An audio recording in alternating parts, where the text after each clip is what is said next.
আপনারা জানেন যে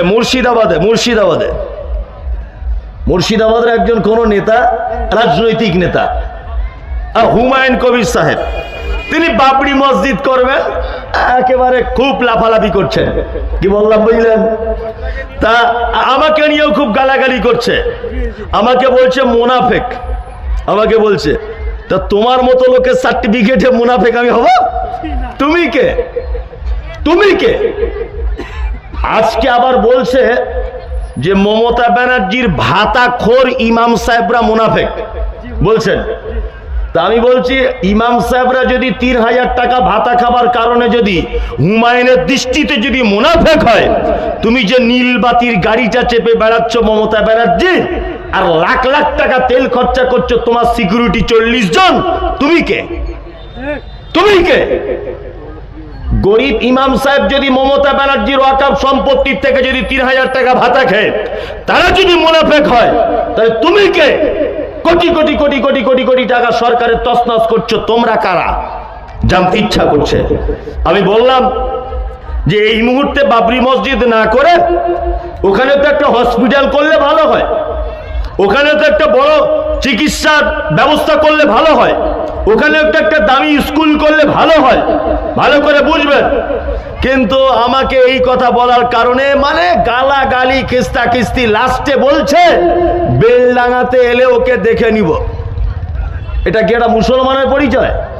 তুমি মসজিদ করছো, ভালো করে বুঝবেন। আমার মত আমি বলেছি যে এইটা করলে ভালো হয়, তুমি একথা কেন বলছো যে বেলডাঙাতে এলে দেখে নিব? তার মানে তুমি রাজনৈতিক পাওয়ার দেখাতে চাইছো। শুনুন, পৃথিবীতে ফেরাউন পর্যন্ত টিকতে পারেনি, নমরুদ টিকতে পারেনি ক্ষমতার বলে।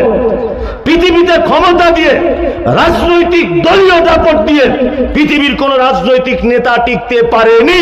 হাসিনা পর্যন্ত টিকতে পারেনি আলেম ওলামাদের বিরোধিতা করার কারণে। ফেরাউন টিকতে পারেনি, নমরুদ টিকতে পারেনি।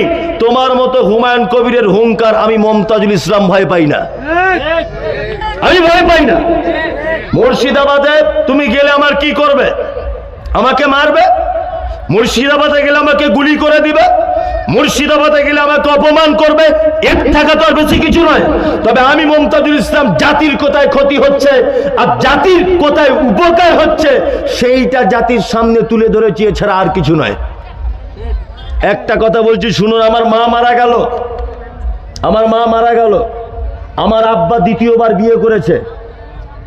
আমার দ্বিতীয় মা খুব সুন্দরী। আচ্ছা বলুন তো, পৃথিবীর সেরা সুন্দরী মেয়ের মুখের দিকে আমি যদি তাকিয়ে থাকি, তা আমার মায়ের মুখের স্বাদ আমি পাবো না?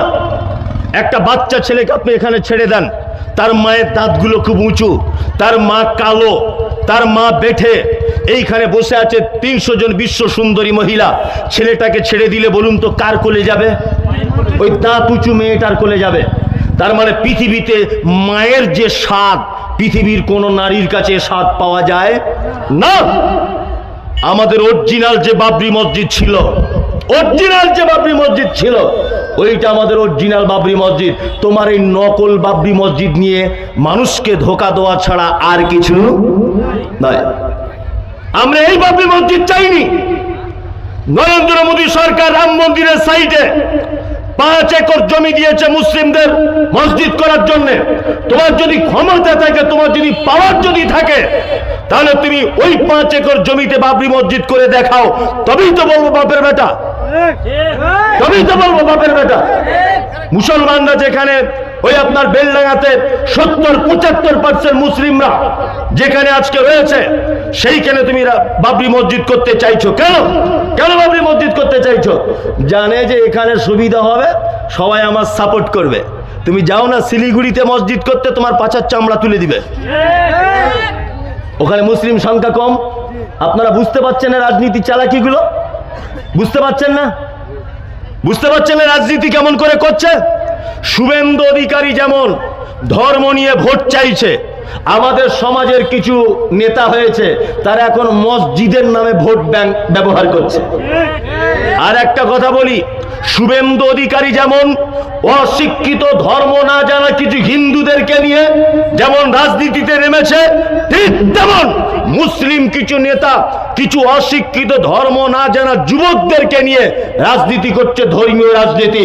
আমি মমতাজুল ইসলাম বাবরি মসজিদের বিপক্ষে নয়, তবে মমতাজুল ইসলাম আমি একথা বলছি যে মসজিদ নিয়ে রাজনীতির গেম খেলতে আসবেন না, জাতি আপনাকে কোনোদিন ক্ষমা করবে না, কোনোদিন ক্ষমা করবে না আপনাকে। জাল হাক ওয়াজাকাল বাতিল ইন্নাল বাতিলা কানা যাহুকা, সত্য এসে গেলে মিথ্যা টিকে থাকবে না। একদিন আপনার মুখোশ, আপনার অরিজিনাল চেহারা ভারতবর্ষের মানুষ দেখতে পাবি, এই অপেক্ষাতে আমি মমতাজুল ইসলাম আছি, ইনশাআল্লাহ পাবে। একটা কথা আপনাকে বলি, শুনে রেখে দেন, হুমায়ুন কবির সাহেব তো খুব নাকি জাতির উপরে টান। আজকে মমতা ব্যানার্জির সরকার ওয়াকাফ বিল ঠেকাতে পেরেছে? পারেনি তো, ওয়াকাফ বিল চলে গেল।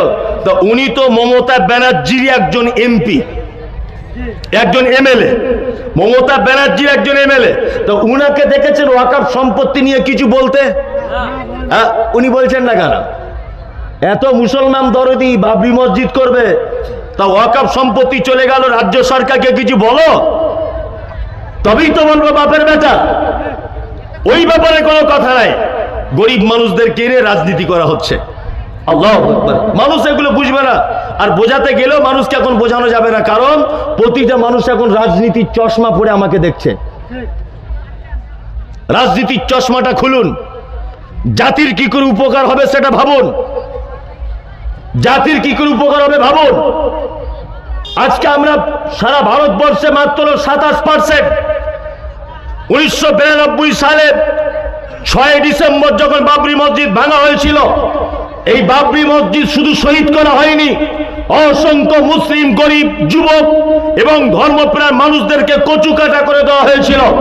আপনারা জানেন মুর্শিদ কুলি খাঁ মুর্শিদাবাদে একটা ঐতিহ্যবাহী মসজিদ তৈরি করেছিলেন, তার নাম হচ্ছে কাকলা মসজিদ। মুর্শিদ কুলি খাঁ মসজিদে যাবার রাস্তার তলাতে নিজের কবর দিয়েছেন। তিনি এটা ভেবেছিলেন এই যে মুসল্লিরা যখন যাবে আমার গায়ের উপর দিয়ে যেন যায়, তাদের পায়ের ধুলো যেন আমার শরীরে লাগে, এই নিয়েতে তিনি কাকলার মসজিদ তৈরি করেছিলেন। কাকলার মসজিদ সরকারিভাবে বন্ধ করে দেওয়া হয়েছিল। তারপর যখন পশ্চিম বাংলাতে মুসলিম লীগের যখন রব রব রব রব করে বাজার চলছে, সর্বপ্রথম এই মুসলিম লীগ পার্টি এই কাকলা মসজিদ খুলে দিতে হবে, এই ব্যাপারে সরকারের কাছে দাবি জানিয়েছিলেন। তখনকার দিনে সরকার মুসলিম লীগের এই দাবি মানেননি, এবং মুসলিম লীগের এই দাবি না মানার কারণে মুসলিম লীগ 35,000 মুসলিম যুবক, মুসলিম ধর্মপ্রাণ মানুষদেরকে নিয়ে কাকলা মসজিদে পুনরায় দখল করার জন্য তারা চেষ্টা চালাচ্ছিল। আর রাস্তাতে যেতে যেতে যেতে যেতে হিন্দু মুসলিম দ্বন্দ্ব লেগে তখনকার দিনে প্রায় 21 থেকে 22 জন মতো নিরীহ মুসলিমদেরকে কচু কাটা করে দেওয়া হয়েছিল। এটা ইতিহাস। সারা ভারতবর্ষ আপনি কি করে আটকাবেন? বাবরি মসজিদের জন্য যাদের প্রাণ চলে গেছে, যারা আন্দোলন করেছিল, আজও 2024 সাল পর্যন্ত বাবরি মসজিদে আন্দোলন চলেছে। আমরা ঠেকাতে পেরেছি? পারিনি। আমরা কাকলা মসজিদ খুলতে পেরেছি? পারিনি। আমাদের ন্যায্য অধিকার ওয়াকফ সম্পত্তি আমরা টেকাতে পেরেছি? পারিনি। অজস্র মাদ্রাসা মসজিদ বেদখল করে নিচ্ছে অন্যায় ভাবে। আমরা আল্লাহকে বিচার দিয়ে দিয়েছি, আল্লাহ তুমি সব থেকে বড় বিচারক, তুমি বিচার করো। আমরা বেঈমানদের সঙ্গে লড়াই করে কখনো জিততে যাব না, কখনো জিততে যাব না, কখনোই নয়। লড়াইতে আমরা বিশ্বাসী নয়, সাম্প্রদায়িকতা আমরা মুসলিমরা বিশ্বাসী নয়। আমরা বিশ্বাসী কিসে?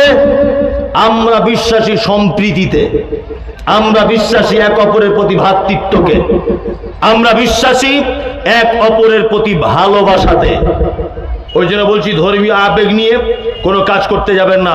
আল্লাহ সুবহানাহু ওয়া তাআলা বলছে আসলিহু যাতা বাইনিকুম, ছোটখাটো ব্যাপার কিছু হলে আপসে মিটিয়ে নাও।